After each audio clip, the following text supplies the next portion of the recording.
chilly night on the streets where the world fell into shadow, and I became a hidden part of it. My name doesn't matter. What matters is the story I have to tell. I've never been a storyteller, but I can't keep this to myself any longer. I never chose this life, selling my body to strangers for money. It wasn't a dream, a goal, or an ambition. It was a choice made out of desperation, a choice I made for my son. He's just 8 years old, and all I ever wanted was to give him a chance at a better life.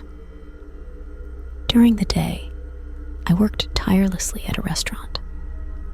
The pay barely covered our rent, food, and school expenses. It was never enough. So, I had to find another way to make ends meet, and that way was standing on those dimly lit streets at night. Every evening, as the sun faded below the horizon, I would head out to the side of the road, waiting for those customers in the shadows. I didn't like what I did, but I did it for him, for my child.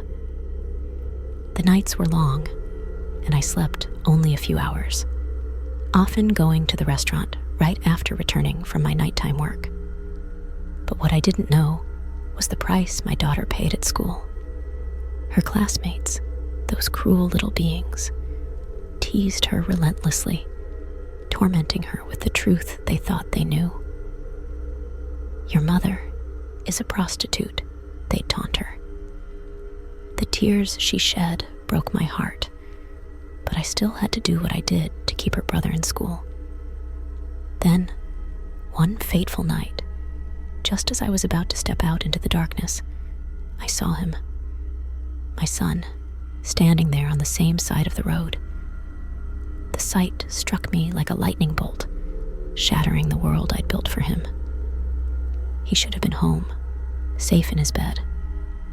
What had driven him to this desperate place? As I approached, I realized he wasn't alone. His friend from school, another innocent child, stood there with him. They were only 8 years old, playing a dangerous game of make-believe in a world far too real. My heart sank, knowing that my son's friend was well aware of the rumors at school, and he used them to mock my child. It was a cruel jest, but it cost him his life. My son, overcome with anger and despair, lashed out and ended his friend's life. The reality of our desperate situation had taken its toll on my innocent child. I had to take responsibility for my son's actions. I knew it was my duty as a mother, even if it meant sacrificing my own freedom. I told the police that I had done it, that I had taken another person's life. It's what I believed was the right thing to do. The police arrested me, and the villagers scolded me. They threw things at me, shouting words filled with anger and hatred. I felt their pain, their outrage, but it was the price I had to pay for the choices I had made. I cried bitterly, not for myself, but for my son, who now had to grow up without a mother. The court's verdict was swift and severe. I was sentenced to life imprisonment, and I couldn't help but wonder if it was a punishment for my actions, or a reflection of the unforgiving world that had driven me to this point. As I sit in my cell, I reflect on the choices I made and the consequences they brought. The story I've shared is not one of ghosts or supernatural horrors, but the real-life horrors of desperation and sacrifice.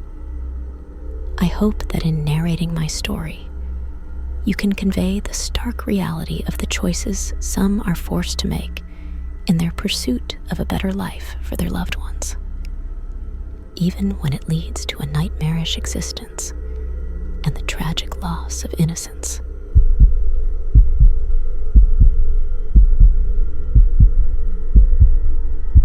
I'm just a young woman, a mother of 2, who never dreamed of ending up in the life I was living.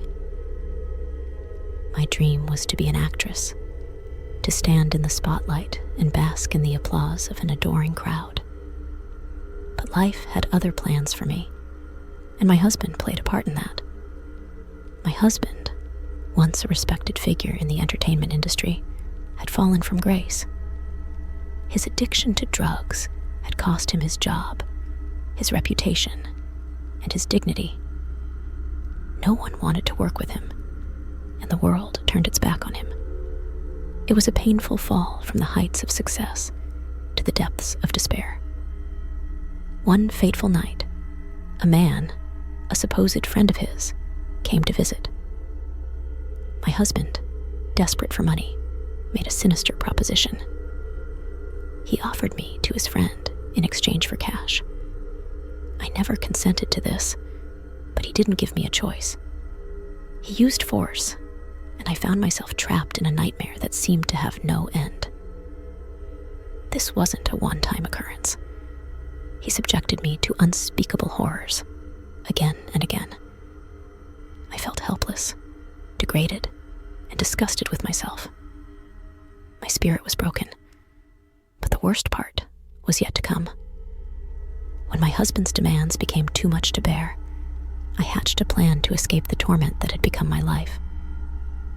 But I was cornered, for he held our young son hostage, using him as a pawn to keep me trapped in this hell.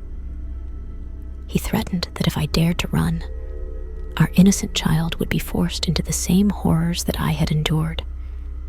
The anguish of it all pushed me to the brink, and I knew I had to do something drastic. One night, when my husband wasn't looking, I crushed sleeping pills into his dinner.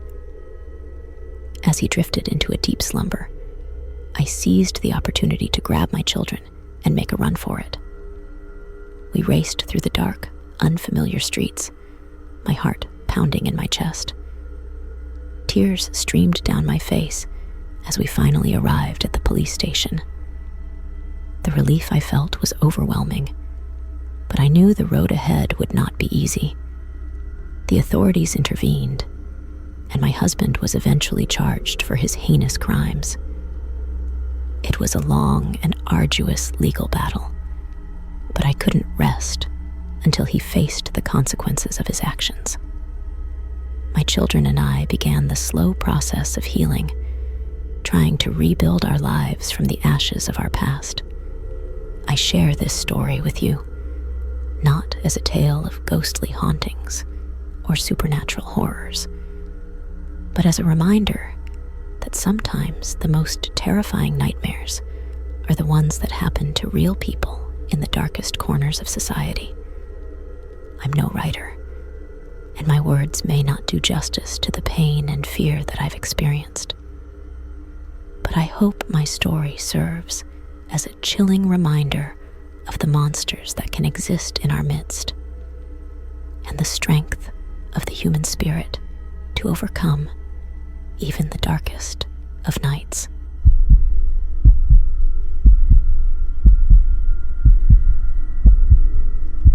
I'm just a regular girl from a small, poor village.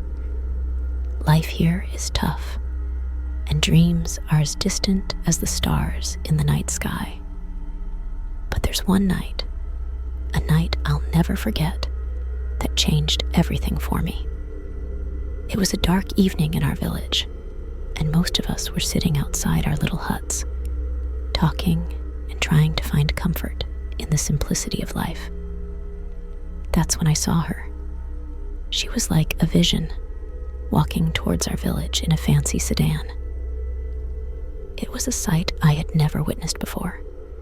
You see, even motorcycles are considered a luxury here, and a car was beyond our wildest dreams. She stepped out of the car, and her beauty was something out of a fairy tale. Her clothes were so elegant, and I couldn't help but stare in awe. As she walked towards her family's home, she looked like a princess who had just returned from a faraway kingdom. It's not that we were jealous, but we all wondered how she managed to live a life so different from ours. Intrigued, I mustered up the courage to approach her. She was my older sister's friend, and I asked her what she did for a living to afford such luxuries. I wanted to change my family's fate too, and I thought maybe there was a way. I asked her, "What kind of work do you do? How do you make so much money?" She looked at me with a mysterious smile and told me that it was an easy job, but not something just anyone could do. She said you had to be good-looking and hard-working. My curiosity was piqued, and I asked her if I could do it too. She leaned in and whispered that she could help me get the same job if I was interested. I was elated, even if my parents didn't approve. A few days later, I found myself sitting in her car on our way to apply for this mysterious job. It was late in the evening, and the car ride felt endless. We kept driving deeper into the night, and the road started to grow increasingly remote. We were heading to a place that felt like an abandoned factory. She told me to wait inside, and as I stepped in, I was greeted by a chilling sight. There were several women in the room, some tied up, some unconscious, and others trembling with syringes in their arms. It was horrifying. My heart raced as I realized that something terribly wrong was happening here. The truth struck me like a bolt of lightning. They forced these women into doing drugs and unimaginable things. I had walked right into a human trafficking ring, a place where they forced these poor women into prostitution. I was trapped, and I knew there was no way out. I would live the same nightmare, over and over again, hundreds and thousands of times. The days turned into years, and the pain and suffering never left. We were at the mercy of ruthless people who seemed to have no conscience. I often thought that I might never escape this hellhole, that my dreams and aspirations would forever remain shattered. But then, one night, after 5 long years of torment, a flicker of hope appeared. The sound of sirens pierced the darkness, and a group of police officers stormed into the factory. It was like a miracle unfolding before my eyes. The raid was a chaotic flurry of screams, gunshots, and chaos, but it was the most beautiful chaos I had ever witnessed. As I watched the police officers apprehend the criminals and rescue us, tears of relief streamed down my face. I had survived this nightmare. It was a night that would forever haunt my memories, but it was also the night that gave me a second chance at life.